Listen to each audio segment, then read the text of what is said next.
قال الله تعالى في سورة البقرة وإن كنتم في ريب مما نزلنا على عبدنا ولم يقل نبينا أو رسولنا.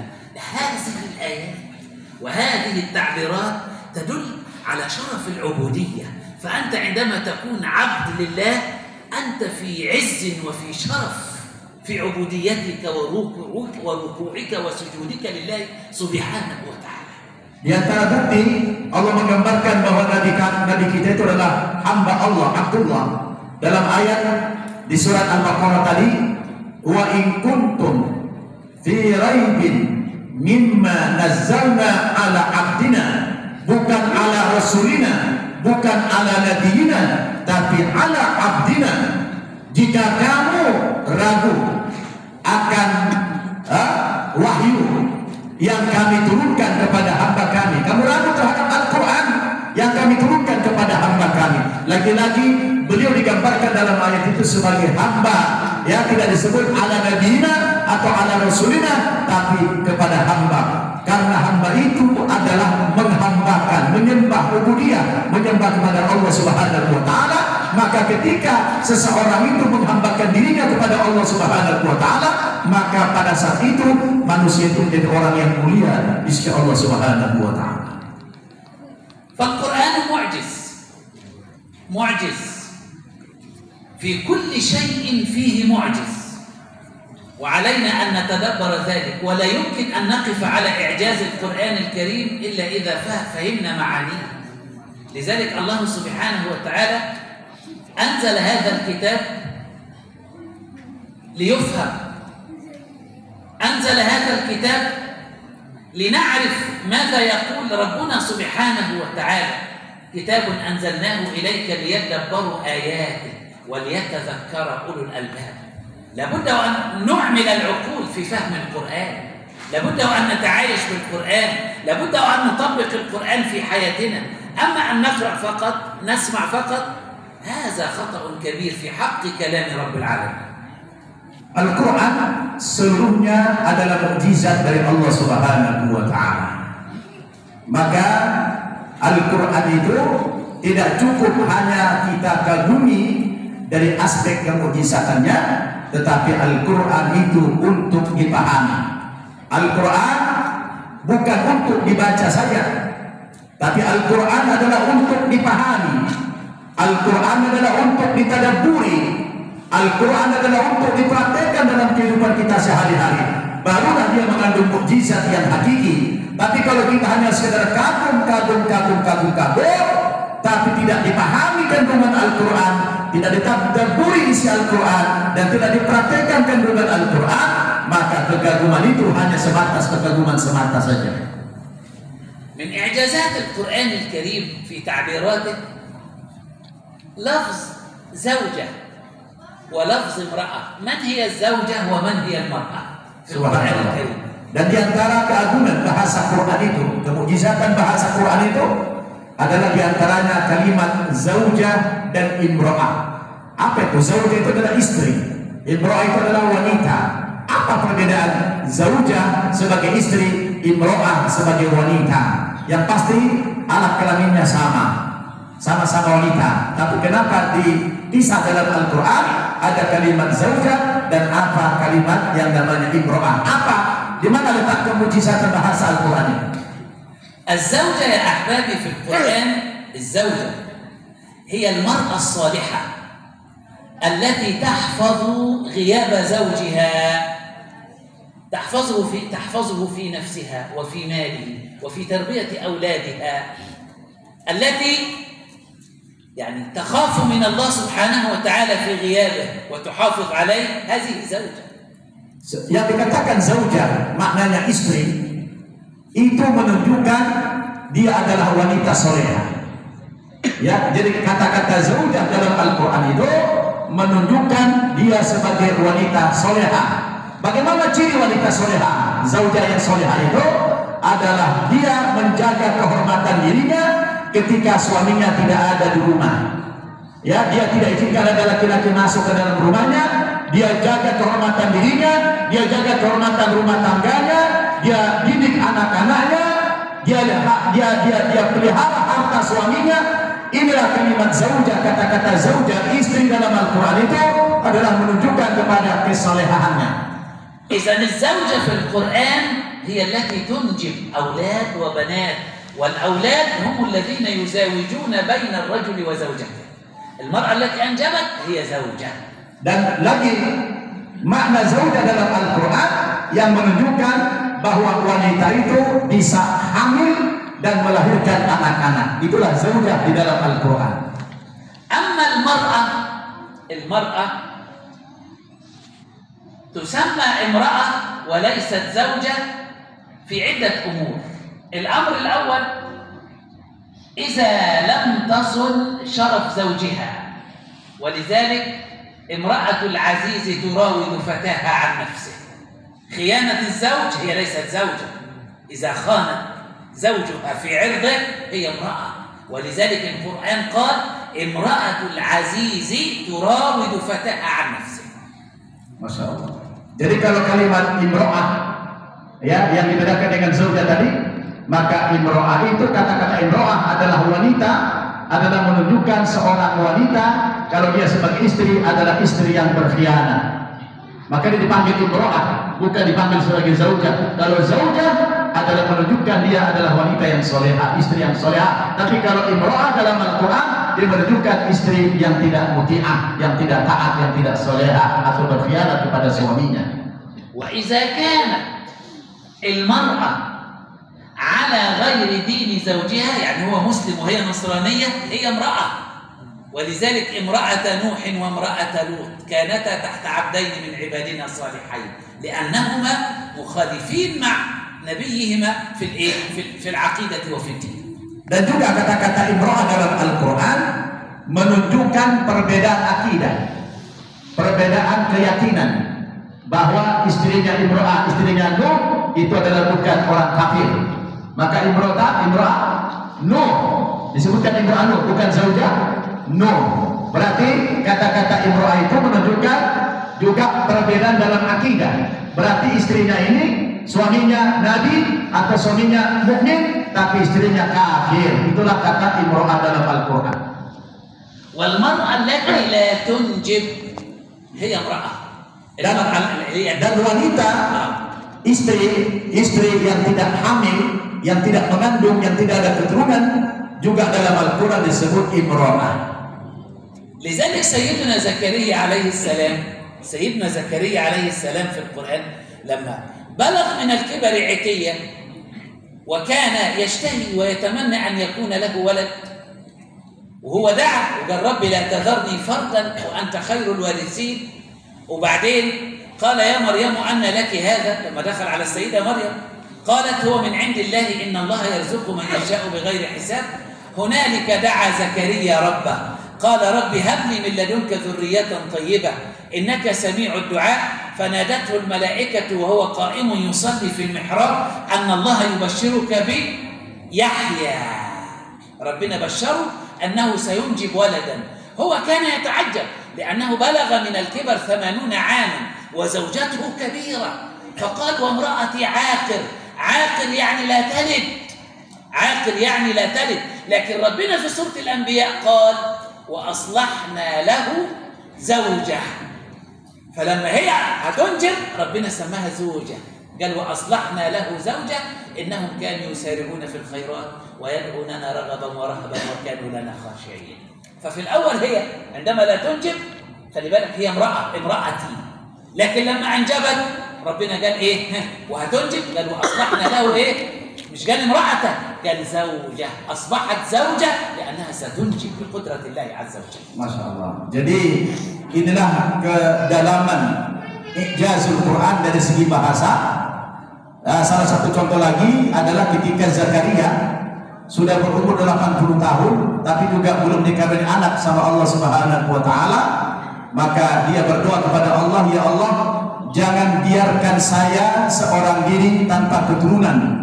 Maka ketika dia berdoa kepada Allah Subhanahu wa taala, lalu doanya Nabi Zakaria dikabulkan oleh Allah Subhanahu wa taala, lahirlah Yahya. Maka ketika lahir anak itu otomatis istrinya tidak lagi disebut imro'ah tapi seketika berubah menjadi zaujah. Nah, itu istri. Begitu dia punya istri, punya anak, maka dari imro'ah menjadi zaujah. Imro'ah berarti tidak hamil, tidak punya keturunan, tapi kalau zaujah adalah dia punya keturunan. Itu adalah kemujizatan bahasa dari kata zaujah dan imro'ah. كذلك كلمة رحمة في القرآن أنت تمسك المصحف بيدك وتقرأ لكنك لا تمعن النظر، لا تفكر بعقلك.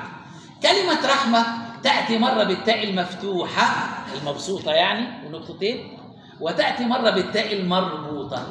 متى تكون رحمة بالتاء المربوطة ومتى تكون بالتاء المبسوطة الواسعة اللي هي بتبقى طبق في زي تاء التأنيث. Juga kalau antum, kata beliau, mengambil mushaf Al-Quran dari segi bahasa, kemujizat bahasa, yaitu kata rahmah. Di dalam Al-Quran ada dua kata, rahmah dan rahmat. Rahmat, satu rahmah itu menggunakan tak marbutoh, ada titik dua, rahmah itu tak marbutoh. Ada tak yang terbuka, namanya tak taknis, rahmat. Nah, kenapa? Di mana perbedaan antara kalimat rahmah dengan rahmat? Nah, jadi kalau kita ada manggil apa? Rahmat, nah gitu ya. Ada si rahmat. Nah, ada rahmat. Udah wujud rahmat. Nah, mana pada perbedaan rahmah dan rahmat?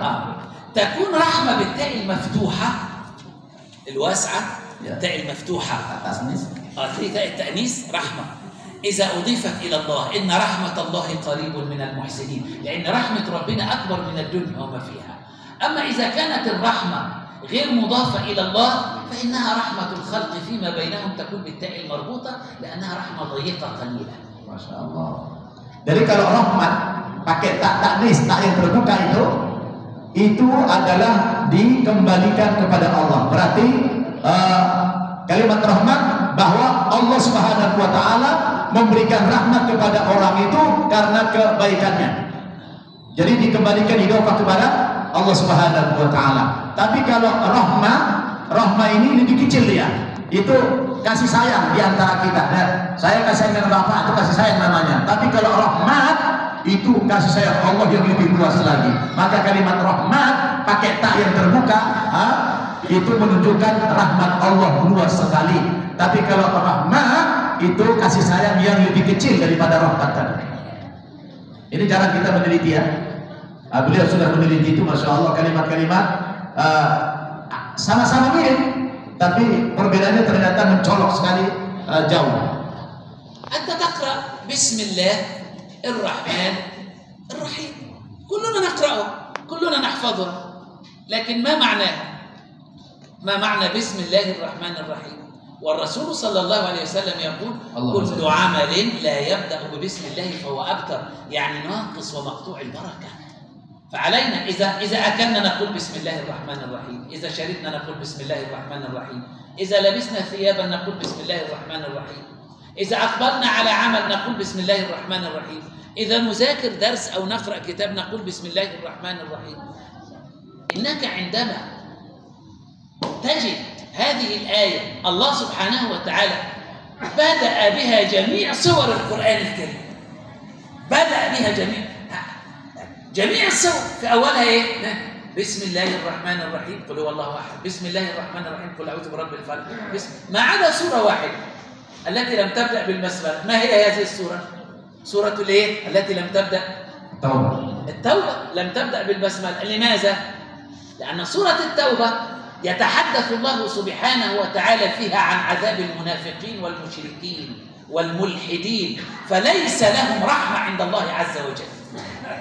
أما باقي سور القرآن الله بدأ ببسم الله الرحمن الرحيم، كأنه يقول لك يا عبدي إن قرأت في السورة آية عن العذاب والتعذيب والوعد والوعيد والتخويف تذكر يا عبدي أنني قلت لك في البداية أنا الرحمن وأنا الرحيم فلا تخف يا عبدي. يعني شوف ربنا رحيم بيك لدرجة إيه؟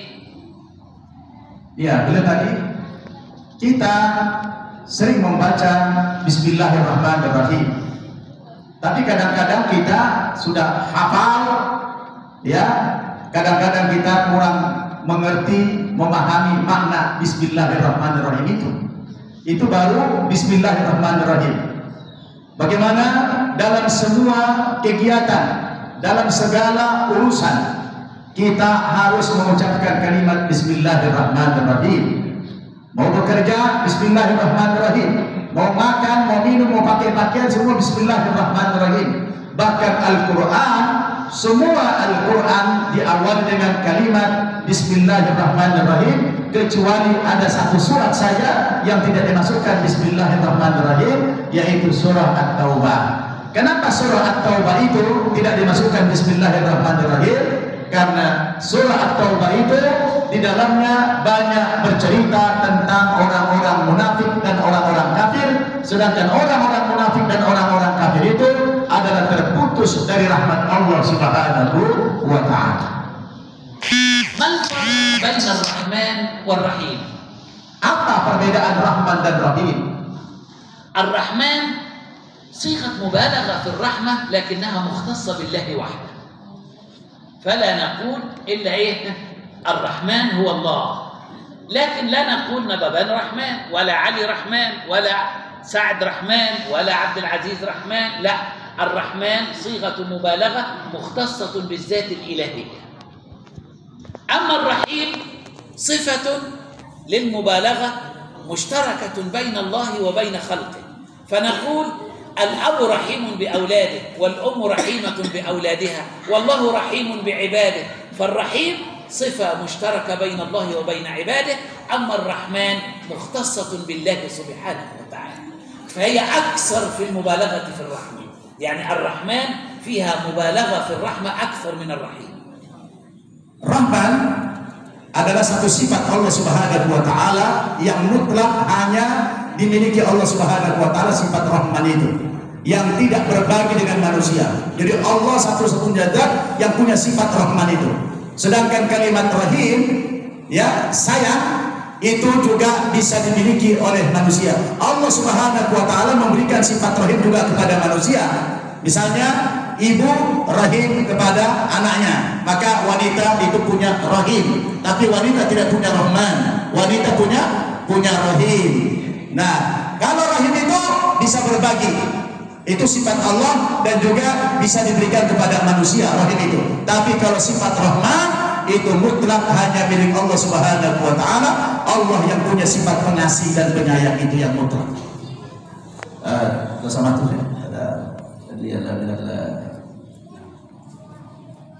رئيس مسجد قال يعني خلاص معنا آخر شيء آخر حاجة.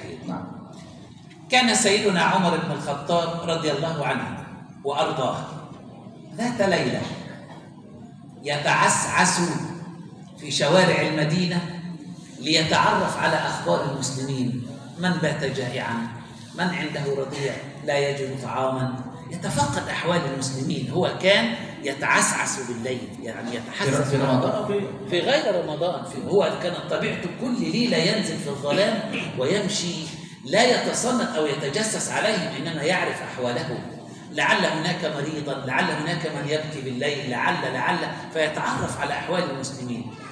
وهو يمشي في شوارع المدينة سمع بيتا يتلى فيه القرآن، فوقف فوجد صاحب البيت يقيم الليل ويقرأ في سورة الطور: بسم الله الرحمن الرحيم والطور وكتاب مسطور في رق منشور والبيت المعمور والسقف المرفوع والبحر المسجور إن عذاب ربك لواقع.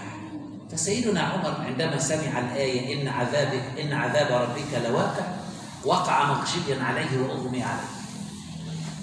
الصحابة ذهبوا لصلاة الفجر وهم في الظلام، فوجدوا سيدنا عمر أمامهم في الشارع فحملوه إلى بيته. ظل مريضا 3 أيام سيدنا عمر بسبب آية إن عذاب ربك لواقع ما له من دافع، يعني لا يستطيع أحد رده. فظل في البيت مريضا 3 أيام، فلما استفاق واسترد صحته ذهب إلى مكان البيت الذي كان يتلى فيه القرآن. ثم قال: بيت من؟ قالوا: بيت فلان. قالوا: أين هو؟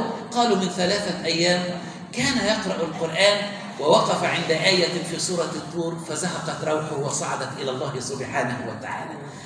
الشاهد في القصة إذا كان عمر وقع مغشيا عليه بسبب سماع آية، فهناك من هو أكثر إيمانا وخوفا من الله من عمر.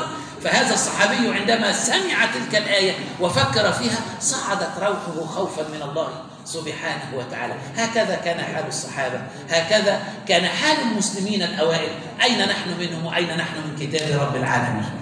Bapak Ibu, ini terakhir, tolong simak penjelasan ini, saya terjemahkan. Rugi Bapak Ibu kalau tidak mendengar ini.